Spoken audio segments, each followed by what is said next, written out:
Սուրենյանցը բարև ձեզ պարոն Սուրենյան, շնորհակալ եմ հրավերն ընդունելու համար։ Անցած շաբաթ պարոն Զուրաբյանի հետ էինք հանդիպում եւ ասեց շատ սահուն կերպով Նիկոլը ողջ քաղաքական համակարգը մտցնում է Ադրբեջանի տակ։ Ավտորիտար բռնապետական համակարգ եւ ոչ միայն մենք տեսնում ենք իսկապես դա առայժմ իր մոտ հաջողում է, բայց կարելի է լրացում հավելում է այդ ամենի ասել նաեւ թուրքական համակարգի տակ։ Տեսակ որ ազգային ժողովի նախագահ իրենց տեխնացուն Ռուբեն Ռուբինյանն էր, որ դեռ չգիտես շատ ավելի շատ ինքը Նիկոլի տեխնացուն է, ՔՊ-ի տեխնացուն է, թե Թուրքիայի, որտեղ գիտեք այդ հարաբերությունները նախ 1 տարի մնացել է Թուրքիայում, թե ինչ է տեղի ունեցել, դատելով իրենց գործողությունից եւ վարքագծից եւ Թուրքիայի հետ ունեցած մերձ հարաբերություններից եւ հատկապես Քալաչի հետ ունեցած հարաբերություններից կարելի է դատողություններ անել։ Խնդրեմ, այս թեմայով սա ինչու բոլոր առումներով բաներ Նիկոլը Ալենը ավելին քան ծառայում էր, ինչու որոշեց հեռացնել եւ ինչու են թուրքերը այսչափ ինչքան էլ մենք պահանջատեր։ Նախ այդ ադրբեջանիզացիան, ինչի մասին Լևոն Զուրաբյանն էլ խոսած է, դա ընդհանրում է ոչ միայն արտաքին քաղաքական օրակարգերի կամ վասալիտետի պայմանների ընդունում, այլ քաղաքական համակարգն են դարձնում այնպիսին, ինչպիսին Ադրբեջանում է։ Ինչ վերաբերում է Ռուբեն Ռուբինյանին, ես նույնիսկ չգիտեմ այդ թուրքերի ցանկությունն է, թե Նիկոլ Փաշինյանը հայ-թուրքիայի հարաբերությունները պրիորիտետ ցույց տալով ինքն է էլի մեսիջ ուղարկում Թուրքիային, որ տեսեք ձեր այդ ինստիտուցիոնալ համագործակցող մերկին դարձնում եմ ազգային ժողովի նախագահ։ Մեծ հաշվով թուրքերի համար պարզ է, որ Նիկոլ Փաշինյանի քաղաքականության վերջում Նիկոլ Փաշինյանը իրանց է խնդրելու ապահովել իր իշխանության կայունությունը եւ այլն, բնականաբար, որովհետեւ Ռուսաստանի հետ հարաբերությունների փչացման ֆոնին կոմպենսացիոն որևէ մեխանիզմ մենք արևմուտքից մեզ չեն առաջարկում, մենք չենք լսում ու չենք էլ լսելու, այդ այնքան պարզ է քաղաքագիտության նույնիսկ մակերեսային պատկերացում ունեցող որևէ մեկի համար դա պարզ է։ Ինչ վերաբերում է Ալեն Սիմոնյանին, ես շատ վաղ ընտրություններից մի տարի առաջ եմ կանխատեսել, որ նոր ազգային ժողովին նախագահ չի դառնալու, իր տիպի մարդիկ կլոնի վերածվելով կորցնում են իրանց արժեքը ընդհանրապես, նույնիսկ այդ թիմում, ընդհանրապես Էլ ո՞նց ծառայեր էս մարդը։ Դե պետք է նես ծառայեր, որ միջև վերջ չմաշվեր։ Կարելի է կարծել Հիմա էլ Ռուբինյանն է գալու չէ, նեղ քաստինգ էր, ով ավելի։ Բայց դա է պատճառը, թե տեսեք, եթե հանկարծ ինչ-որ մի խնդիր առաջանա, ի վերջո անսահմանափակ չէ, մենք խորհրդարանական այնտեղ շատ կարևոր տեղ է խորհրդարանում եւ թուրքերը հասունացրեցին այս պահը, երկուստ եք հասունացրեցին։ Այսինքն ձեզ թվում է, որ Ալեն Սիմոնյանն ելներ պիտի թուրքերի պահանջները չկատարեն։ Դե չի, ես բացարձակապես չեմ կարծում, որովհետեւ իրենք մեծ հաշվով անձնակենտրոն իշխանություն Հայաստանում այդ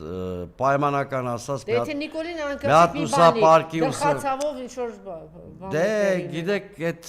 հիպոթետիկ վարկածները հիմա ինչ տարբերություն որ ուսապարկ մի հատ ուսապարկի վրա Ալենա գրած մյուսի վրա Ռուբոյա գրած ասենք ինչ տարբերություն միանշանակ այդ ավելի շատ ինքն է փորձում քծնել ասենք հիմա քլեչի միջոցով փորձելու են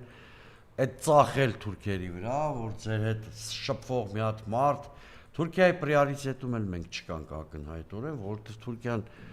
առավոտ գիշեր առավոտ ռեժիմով ասում է, որ գնա Ալիևի պահանջները բավարարի բոլոր, հետո կմտածենք հարաբերություններ կարգավորելու մասին։ Մենք այնքան վատ վիճակում ենք մեր սուբյեկտության անկման պատճառով, որ Թուրքիայի պատուհանից չենք էլ երևում։ Ավելի շատ դու Ադրբեջանի վասալն ես, քան ասենք Թուրքիայի, որտեղ Թուրքիան կալիբրով շատ մեծ խաղացող է, անհամեմատ մեծ խաղացող է, դու իր այսինքն ամեն ինչ ինքը կապում է նրա հետ ինչքանով ես կատարելու Ադրբեջանի պահանջները, ինքնուրույն հայ-թուրքական հարաբերություն գոյություն չունի։ Այդ նույնիսկ որոշ թուրք գործիչներ են, չէ՞ դրանից բողոքում։ Եվ առավել եւս մանավանդ որ բազմաթիվ նախաձեռնություններով այդ քո արածը կարան մի րոպեում ջուրը լցնեն օրինակ այդ խոսանք դրա մասին երևի Իսրայելի այդ քայլը չի, ասենք։ Բացի դրանից էլ նախկինում էլ իշքան նախաձեռնություններ կան, բայց տեսնում եք հասնում էր ինչ-որ մի պահի, որ միանգամից Թուրքիան հայ-թուրքական հարաբերություններ Մարդիկ շատ պարզ ասում են։ Անհնար է, կարծեմ երկրորդ նախագահն էլ էր դրա մասին խոսել, չէ՞ որ երբ որ այդ նախաձեռնության իր ժամանակ էր ասել է հույս չունեմ, բայց սկսեք, հետո շատ արագ բաներ եղել, հոդս ցնդեցել այդ բոլոր ծրագրերն ու պլանները, հետո էր Սերժ Սարգսյանի ժամանակ։ Թուրքիան 30 տարի ազգային անվտանգության հայեցակարգ ունի հաստատված, որը չի ենթադրում վերանայում այս պահին, Ադրբեջանի հետ, Հայաստանի հետ իրենց հարաբերությունները իրենք անշեղորեն կապում են հայ-ադրբեջանական հարաբերություններում գրանցված ինչ-որ բաներ։ Մերոնք միայն անթաց սկսում են հայ-թուրքական ու գնում են ձախողում են։ Հա, բայց ուրիշ փուլում է սկսել։ Այն փուլում է սկսել, որ անհամեմատ նախ փոքր խորհրդանշական զիջումներով կարա իր հասնել հայ-թուրքական հարաբերություններին։ Երկրորդը այդ process-ը էր, որտեղ դու քո ինքնությունը չէիր զիջում։ Ասենք նախքին 3 նախագահների օրոք նման process է եղել, քո ինքնությունը չես զիջել, ինչ-որ քաղաքական բաներ չես զիջել։ Չէ, ամենով հանդերձ ուզում եմ ասել, հետո մեկը գնում էր ինչ-որ փակուղը արջևել կար։ Հա, բայց դու բան չէր զիջում, աշխարհին ցույց էր տալի, որ չէր ստացվում նկատի ունեմ, էլի։ Չի կարա ստացվի։ Չէ, մեր այդ առումով մեր առնվազն բանը Սերժ Սարգսյանի ֆուտբոլային դիվանագիտությունը շատ པարզ էր, որ չի ստացվելու, որտեղ այն ժամանակ էլ շատ པարզ ընդհանրապես հայ-թուրքական եւ հայ-ադրբեջանական հարաբերությունները չեն կարող փոխկապակցված չլինել։ Դա բացառվում է այդ։ Շատ լավ։ Հիմա մենք Իսրայելի մասին խոսենք, որ ասեցին ունեն օրակարգում եւ այնքան էլ բան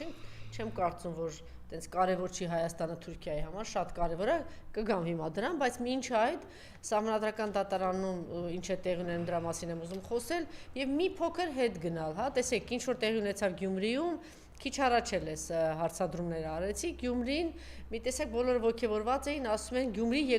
երկուս է լինելու, որտեղ 3 տարբեր ուժ հիմնական ուժերով գնում են եւ կկարողանան։ Գյումրիում եկեք ընդունենք, որ այն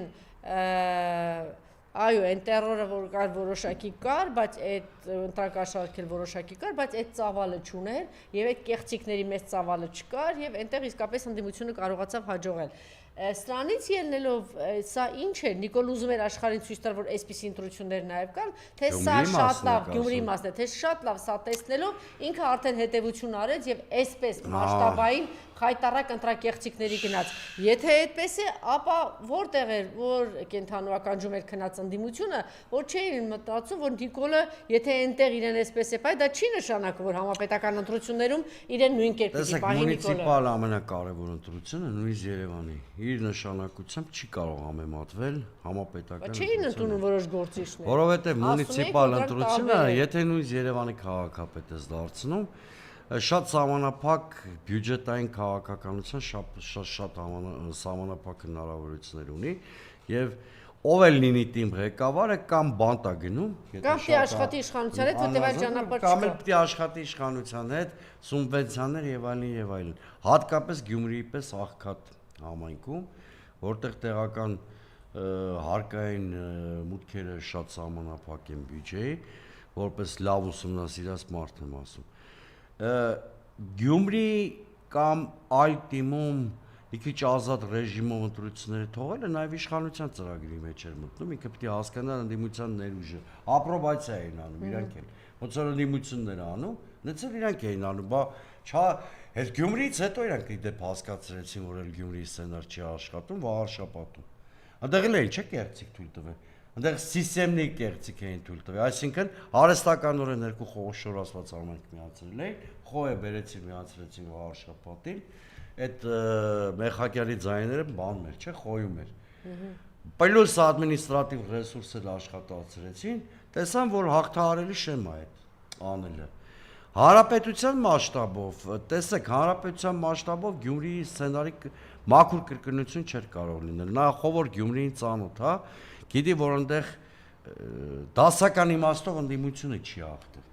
Այնտեղ կային երկու շատ ազդեցիկ մարդիկ Գյումրիում։ որոնք հայաստերով ընդդիմադիր են։ Ձեր այդ նույն մտքերը հենց այս տաղավարում ես պնդումներ էինք անում, ընդդիմադիր գործիչները ասում էին ոչ, դա աշխատելու է, դա լինելու է, գիտեք նաև ինչն էին հիմնավորում, ասում էին, տեսեք, եթե այնտեղ իշխանությունը իր ռեսուրսներով կարող է վերահսկել, բայց ողջ հանրապետությունով մեկ իզուրու չի լինելու եւ դրանով այնտեղ, եթե անգամ այնտեղ չկարողացավ, ապա հանրապետություններում այդ նույն հանրապետականություններում չի։ Այդ նույն մարդիկ մի հատ հակառակ տրամաբանություն